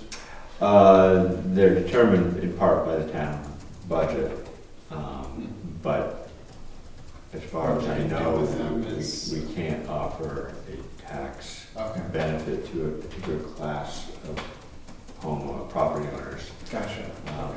We need the authority from the state, But there is something out there, and again, I just don't know whether it's broad enough for our purposes, but Okay. we can talk to George about that, I'll try to look into it. Would that be something that we need authorization from the state on before offering and voting on it, or like, I guess what would the order of operations be? Would be like? It would need to be something that the state provides authorization to the towns to do it. And then once that is up to the town if they do it. And I'll look further into that. But, you know, I think coming up with that magic number, you know, what is the difference between short-term rental income and long-term rental? And of course, when we talk long-term rental, we're probably talking about a somewhat discounted long-term rental, because long-term rental in the valley is not very affordable. And, you know, so getting someone to not do short-term rentals, but, you know, charge $2,200 for their home a month probably doesn't get us very far. Yeah. But, you know, obviously, if you pay the homeowner enough to do long-term rentals, you're gonna pass whatever that point is, and you do that. And, you know, if there were any low-hanging fruit, if there's a way to convert short-term rentals to long-term rentals, there's a ton of short-term rentals in Jackson. Yeah, that is I'd say that's kind of part of number 2 is the identify underutilized properties, and then, I guess that's the main ones, yeah, figure out places where we can kind of take some town authority to turn those underutilized out. I'm thinking of one specific place right before you get to the Dickerson Field on Carnage Road. There's a house out to the left that I've never seen anybody touch. There's just like junk in the front yard. It's like, it's a nice spot, it's a nice house, and just those kinds of properties. I've never seen anybody there, I go by it. Is that the one with the weird, it's got like a No, back that one building? there was for sale. No, that's Carnage Camp, but it's the one Yeah. right after that one. Oh, Okay. Yeah. It's the one in the corner, but I forget what street that is. Lucas Lane. Yeah. Yeah. Yeah, and that's, I mean, it might be worth canvassing, you know, the town, and coming up with all the properties that look like they're at least underused, if not essentially abandoned, and start contacting the owners. I know that individuals have done that without a lot of success. I do know of one great success, but that was back in the 80s. That particular house is probably worth looking into. And possibly also buildable plots. Yeah. I mean, my wife and I have in the past couple of years just like dabbled in looking at like prefab homes, and there's some pretty affordable ones that could probably get us a lot for. Yeah. Well, I mean, containers. That you that too? Yeah. That's a great You know, the one I like is I like the model on Malone. That little log cabin on the right hand side. Yeah. Well, if you track down the website, they've got, you know, I think they're relatively affordable. Yeah. But they come in 2-bedroom sizes, 3-bedroom sizes and everything, and they're, you know, the biggest construction costs is the site work and the plumbing and the electrical. That's the biggest. There's also one like right at the bottom of the Black Mountain ski resort, like all the way, I guess like Looker's left ski resort. That's the owner of Whitney's Inn. Yeah, that's a great spot. They got chickens and everything. If you go into Lincoln, just when you get into town, on the right-hand side, there's a 4 or 5 of them right there. Oh, nice. Cool. Yeah, I think that's definitely one barrier for Jackson, is to have affordable housing, you need to have affordable homes, and there's a lot of homes in Jackson that even if we, you know, with all the subsidies in the world, they're still not gonna be affordable. Well, at $300 a square foot, which is typical building cost right now, I think. You know, Yeah. so 1,000 square foot home, which is pretty small. Yeah. 300,000. You start backing out of that, what if you're doing this as an investment, you know, building a $300,000 home, what would you need to get a month to get, you know, a 10% return? It's funny, we were just talking about that today. And it quickly becomes unaffordable. This fella down on Route 16, Raphael, had his house on the market for $1.5 million. He's now taking it off the market and he's gonna use it for a short-term rental. So I thought to myself, okay, you got $1.5 million house, what do you have to rent that for per day, right? To create enough critical mass to afford the house. It's a sizable number. Very sizable. On the canvassing and the inventory, I mean, that's another area, so if we do a needs assessment to figure out where we're gonna spend our limited resources, and we have a data set that tells us this is what we have in the town for housing stock, this is the opportunity space for land and maybe underutilized houses. Like, the two can be used to connect together to potentially, there's an overlap where there could be solutions to. But you need that data set. I don't know what's involved with doing Well, if we're looking at, you know, properties that appear to be underutilized, I think it's really just, you know, Right. it's driving around. And winter's the best time because you look for places that are not plowed. That's a great idea, that's a Yeah. great idea. But, you know, basically it's driving around and just, you know, noting all the ones that look like they're not being used and then contacting Is their there any way to owners. crowdsource that too, to the people who live here who might be interested in this stuff? You could try it. Possible. But, I mean, I think probably we could go around and, you know, come up with 15 or 20 properties and just start, you know, doing some contacting and see what comes of it. One thing that I think, I don't know if people would generally be aware of this, but if you sell a property at, well, certainly if you donate a property, it's a tax write-off. But if you sell it at below market price, you can also write off that difference. Who sets the market, the real estate people? I don't know what would qualify as market price, whether it's the assessed value or, you know, Probably. something like that. But I wonder if Airbnb and, or like Vrbo or those kind of places, I know they don't like publish the address when you look at a listing, but I wonder if they, like a government body like this would give us some sort of data about occupancy of houses in Jackson.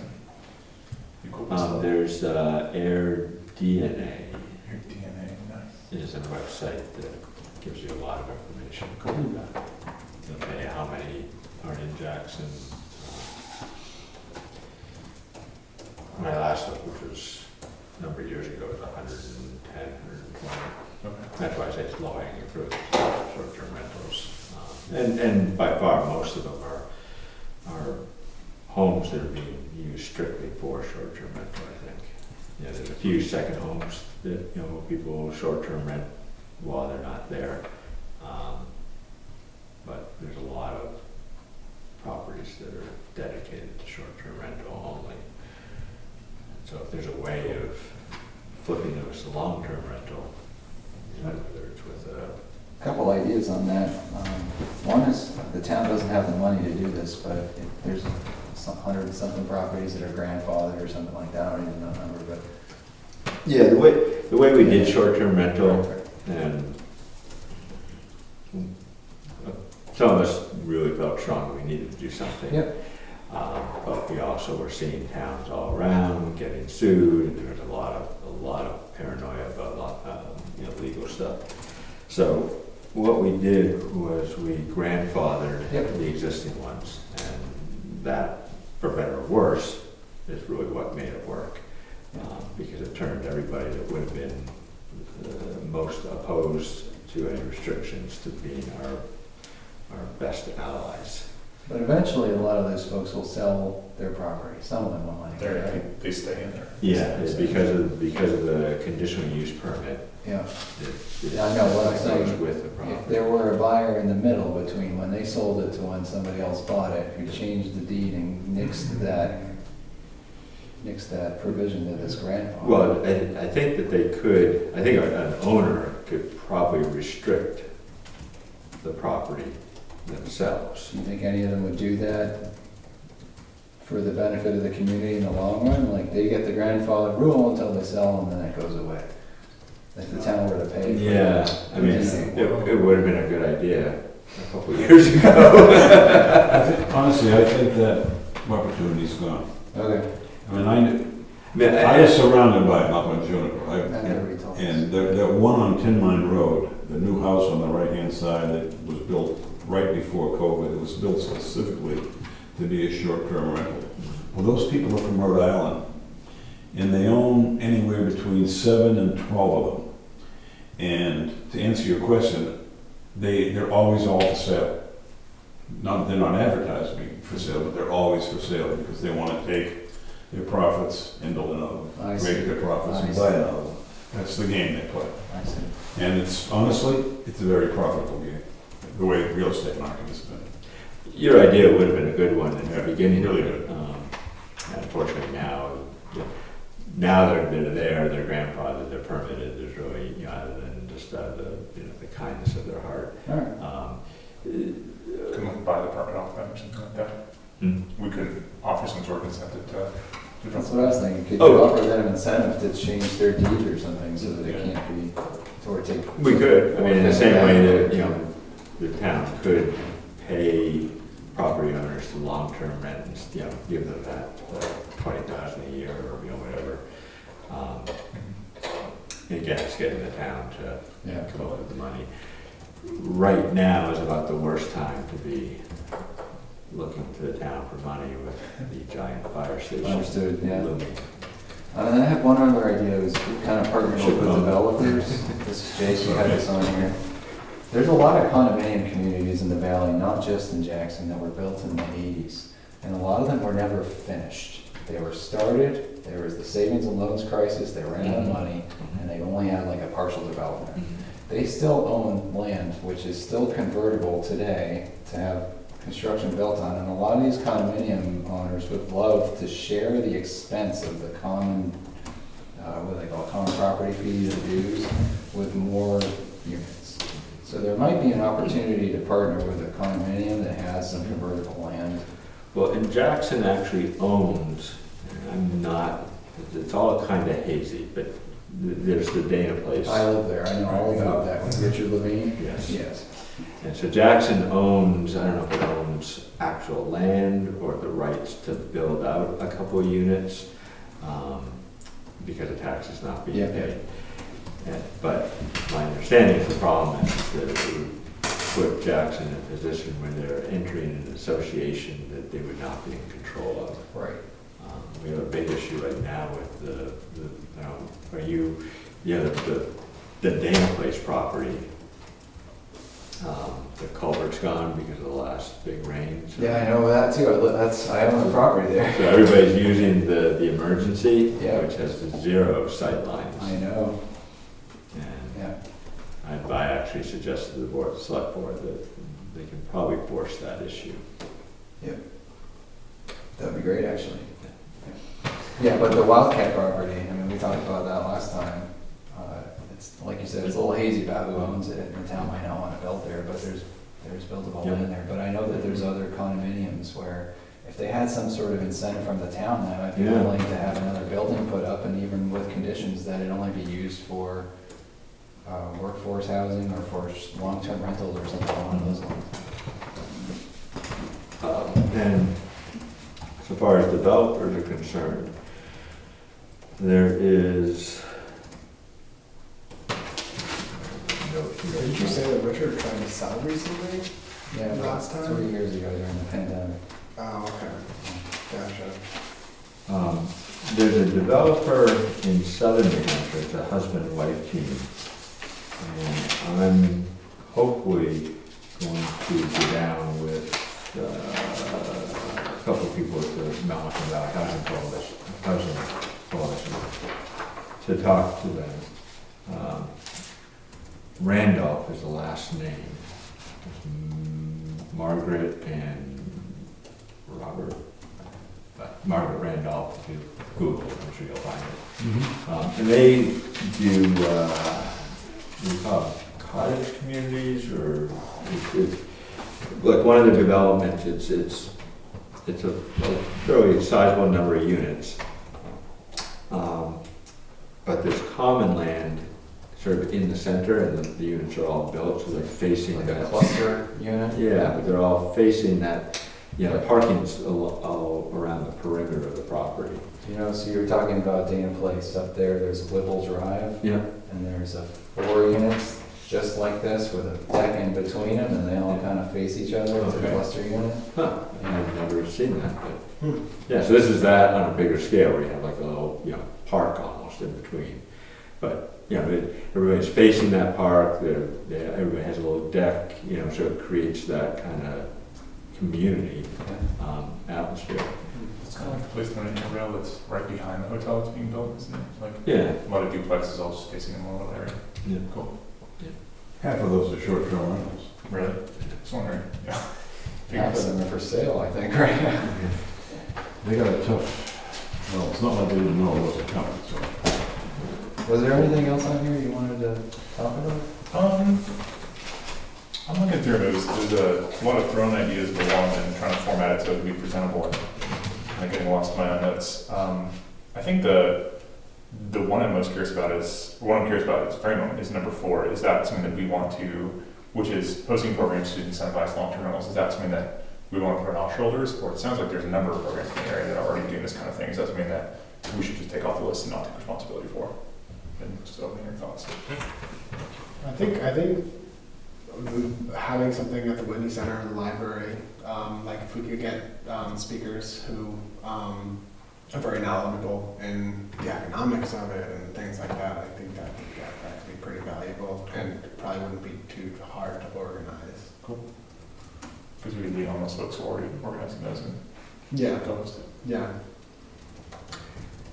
At the last planning board meeting, someone suggested that we approach new property owners and ask what their intentions are, that sort of thing, whether they were looking to do long-term rentals or short-term rentals or reside in the property themselves. To me, that seems a little intrusive, but if we had like a packet that we could provide in those situations, because I think for a lot of people, short-term rental is the easy answer, and maybe that, we can put some stuff together that we provide to them to show what the benefits of long-term rental is. And I think getting the town to participate in some way is really the key to making, to converting long-term rental, short-term rentals to long-term rentals. I think most people that are doing short-term rentals, where it's what the property is being used for, they're doing that to make as much money as possible. And so, And their occupancy is fairly high. right. And so, doing it out of the goodness of their heart, especially if they don't even live in the area themselves, it's probably a long shot. But if there's a financial incentive that shows them that, they're gonna make just as much money, but maybe it's a little easier, how we investigate what the town would be going to do, I'm not sure. We're talking about monetary incentives in terms of like giving people money, but just to be abundantly clear, is there anything that we can do to take money away from people doing short-term rentals? I hate to phrase it like that when presenting to the town, but like some sort of stricter regulations. Yeah, I mean, What about the homesteading tax? Isn't that on the table for the state, where residents would get essentially a discount on their property taxes and non-residents would not? I haven't heard, I'll look into it. Okay. That's happening at a state level, it's not, the Right. town has no control over that, other than voting. Maybe I guess one thing that I thought earlier, and I forgot to bring it up, is maybe hosting some kind of thing with state representatives who, because we do have an election coming up. I don't know if any of our reps are up for election this year or not. We only got 2, we got Chris and Anita, right? Yeah. There's other people that are going to be running. So maybe just inviting them to a roundtable to discuss this type of thing. I don't know. So like an outreach event, or invite them to a meeting, one of our meetings, which is a public meeting too? I would say maybe an outreach event, or we could invite them to one of the meetings as well.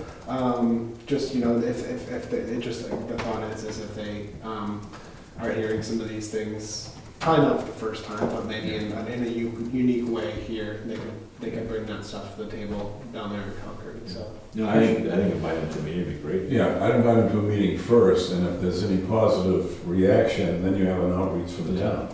And I think personally, I think an outreach needs to be a little bit more focused than we are quite yet. Okay. But Fair. I think the more we can bring into our meetings, you know, like Mary Ann and George Regan next month, you know, one, at least, if nothing else, we're forming, you know, some relationships and connections. Mhm. Same thing we should do with the hotel owners. The And I hotel. was, I mean, I'm part of that idea. I was thinking that we ought to, When I heard that one or two of them were actually not filling their places up on purpose, and knowing fully well that in the hotel business, break even is usually around 40-45% occupancy, just do the math, they have to be interested. They absolutely have to be interested. Especially the one who would be most interested would be the one that just bought Shovelhead and Whitney's, because they need people. You know they're gonna need people. you know, that isn't the same owner as Christmas Farm Inn. Yeah. And I have a connection with the owner of the Wentworth. That's one of the partners in it is my son's brother-in-law, so I have a contact there. So are you thinking individually or put together sort of a round table? I don't know, I'm just tossing it out there right now. But it would be nice to get them in a room and hear their ideas. We just shut up and let them go ahead and go for it, hear what they have to say. Yeah, you'd be You great. know, we'll lead them to the trough, but hear what they're thinking. I mean, in that business, it's so competitive. I mean, think about it, they're competing with short-term rentals billing out at $100 a day in some cases, so it's hard to sell a room at Wentworth for $400 a day. Right. We could also invite short-term renters to have a roundtable to, if they are maybe on the fence, they are renters, they're short-term renters, but they're maybe unsure if they want to continue doing that, or they're not sure how to make the switch over. We can invite them and hear what they might want to, or what they would require to shift from doing short-term to long-term. So we're kind of hearing from them what types of things they would that would encourage them to switch over. Yeah. Well, you wanna try to invite a couple business owners for the July meeting? Why not? Just, Let's do it. you guys okay with that? Yeah, That sounds great. invite all the major hotels and inns. Like, I know somebody who would be interested in it is, I don't know them well, but John, who owns the Ellis River one there, he and his wife, I think her name's Mary, they'd love to participate. We can get 6 or 7 of them here. How do we outreach to these people? You have some connections, but how do we outreach to them all? Is that an easy task? Or? Well, I wouldn't want to leave any out to hurt any feelings. We get them all on the I know side. that, but, Yeah. Do we want to also reach out to like restaurants like Red Fox and Wildcat Inn and Shenandoah? I think if I were to do this in an ideal world, I would do it by business or by segment. I would do the hotels, Yeah, and then maybe the restaurants, that makes sense. and so forth. Yeah, Because the needs are similar but different. yeah. You know what I mean? Yeah. The restaurants are all full, let's face it. They're, with the exception of a couple of weeks in April and May and a couple of weeks in the fall, they are full. They're doing pretty well. Can they make a profit? That's another question. It's a rush. They got a lot of people. To be honest with you, you go into one of the 3 or 4 restaurants for a steak, it's $60 for a steak. It's a lot. You can buy a lot of spaghetti for $60. I mean, I'm honestly pretty blown away that somebody's building 3 hotels down in It's North Carolina. I don't unbelievable. know how It's the they're same gonna- guy. Yeah, I don't know how he's gonna find profit in that, just Or staff. or staff. I'd like to meet him. I want to ask him how he's doing it. Yeah. It's the same guy building 3 hotels. Yeah, he owns more. He owns, what's the one, the Fox there? That's fine. No, he owns the Red Jacket. He owns Fox Run. Mhm. He owns Cambria. He owns the one on the corner across from the Glen, the Scenic Glen. And I don't know, the Hilton Garden that's going in there, I might even own that too. The yellow one is the car wash, is that his too? I don't know. The long-term, the Hilton long-term. No. I don't know. I'm not sure. But he's probably he's probably got, I'm just guessing, a couple of thousand rooms. Wow. That's a lot. And some of those hotels are big. Yeah, I don't know how many rooms they I got. can't believe how fast they're going up. Yeah.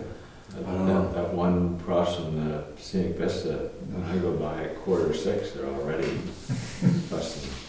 Come up the Well, road. to start, but now they're going quick. Yeah.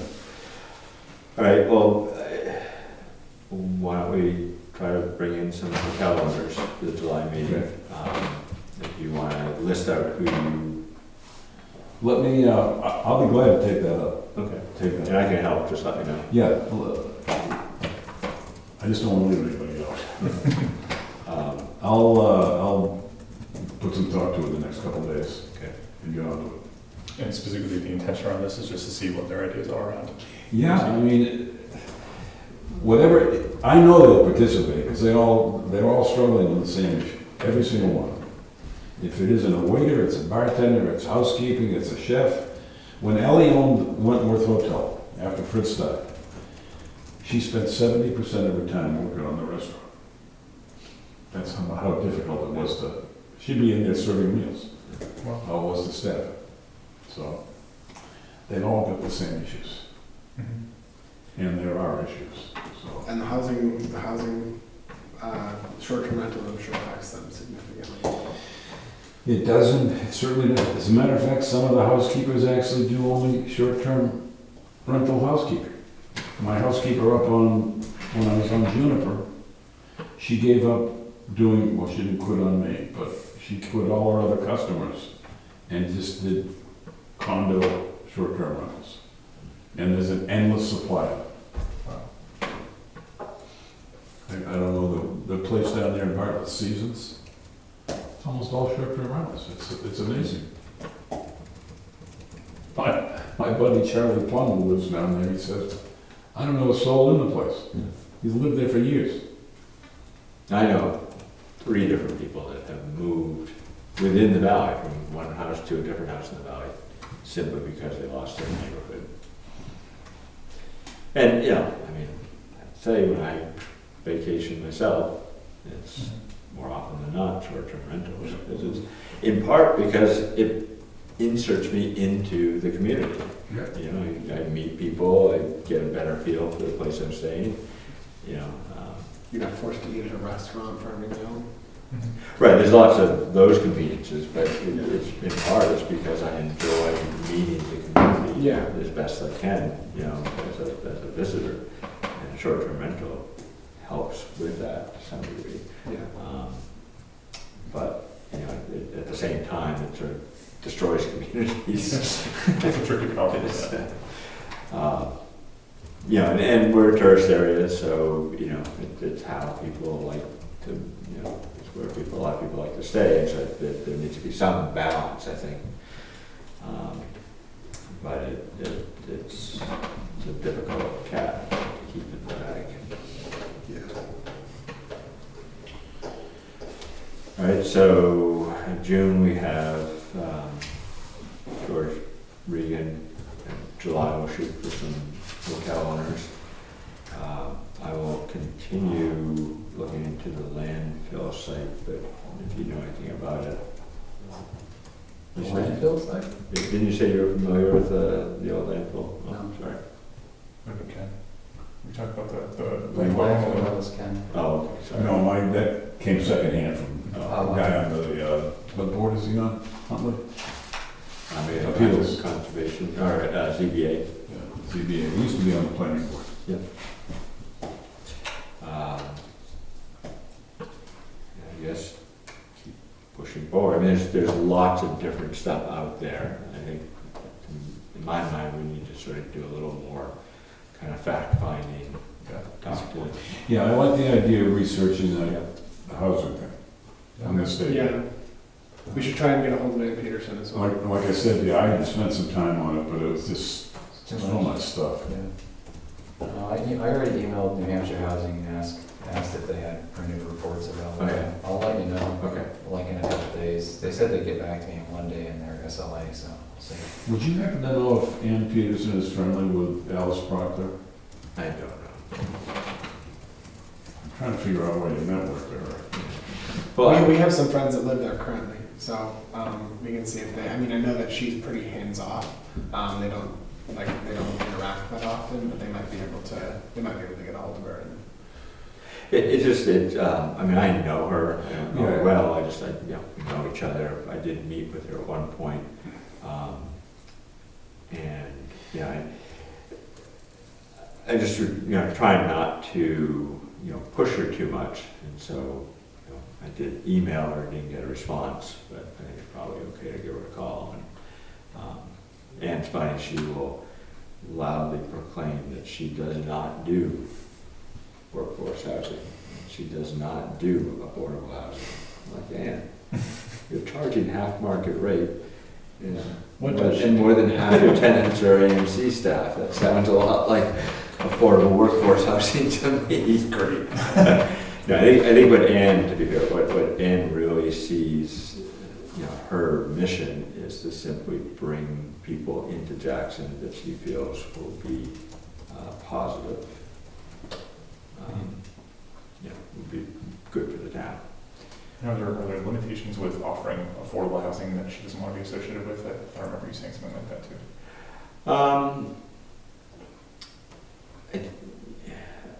I think she sees quote unquote affordable housing or workforce housing as being more for people that are passing through. I think it's the connotation for her. I had heard that for somebody, so. There is a bit of a stigma there. And there's the section 9 and basically where you can get rental subsidies, but that's kind of what Mary Ann was talking about now.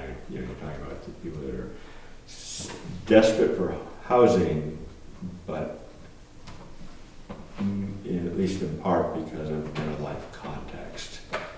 She might appeal to donating a piece of land for permanent housing.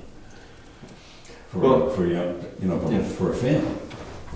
Family who wants to get started in Jackson, schools in the, kids in the school system, Yeah.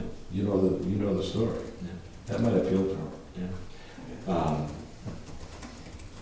So anyhow, what she sees that she's doing is bringing people into town that are going to be positive for the town. One of the things she does is she lets the tenants choose the new tenant when something comes available. That's pretty cool. So she really does have that sort of community kind of atmosphere. Barbara might be a good way to network to her. Barbara Tate. Barbara Terry, now that I think of it. Yeah, that's you're right. So her model seems to work. I'm wondering if that's one worth replicating somehow. It does, although it's philanthropic to some degree. Yeah. She had the land, so she built the four or five units at the landing. She worked with a builder.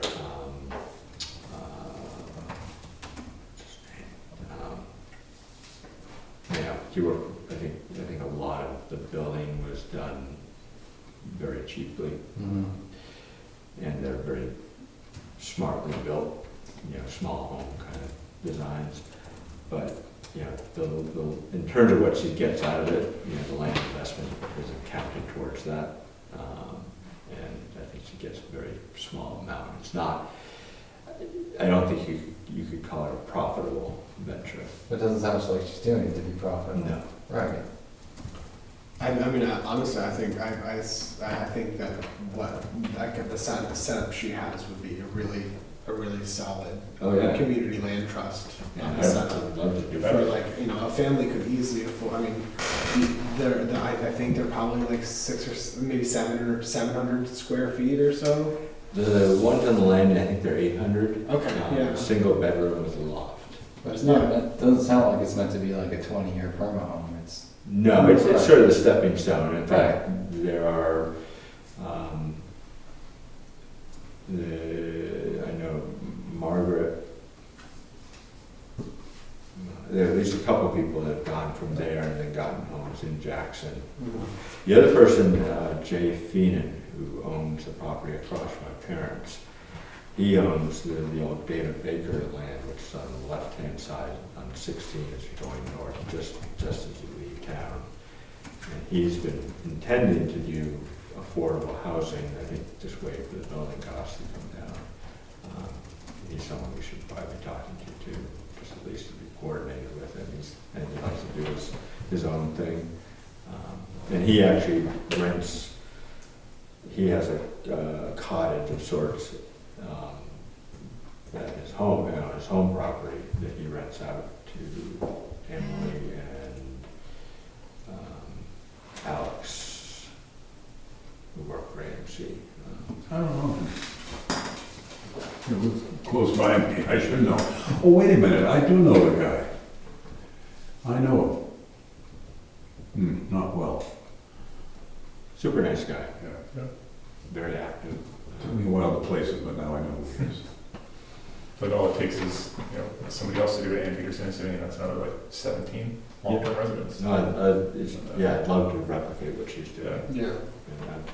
Yeah, there's finding, a home here or there, where we can find them, but, having that sort of development. It's not and I think what Jay is hoping to do is a mix of rental and for sale properties, so that there's some actual homes that, a couple, the problem with Ann's properties, it's a great place to start living in Jackson, and maybe okay for a couple, but as soon as you start having children, they get very small very quickly. Mhm. And then that's really the most challenging aspect of all of this is, Where do they go next? is finding a permanent home for somebody in Jackson. That's reasonably affordable. That makes sense. It's crazy. Absolutely insane. I thought we'd have the answer by now, guys. Absolutely insane. All right, do I have a motion to adjourn? Indeed, motion to adjourn? Yep. Seconded, all in favor? Aye. Thank you, guys. Thank you. Thank you. Okay.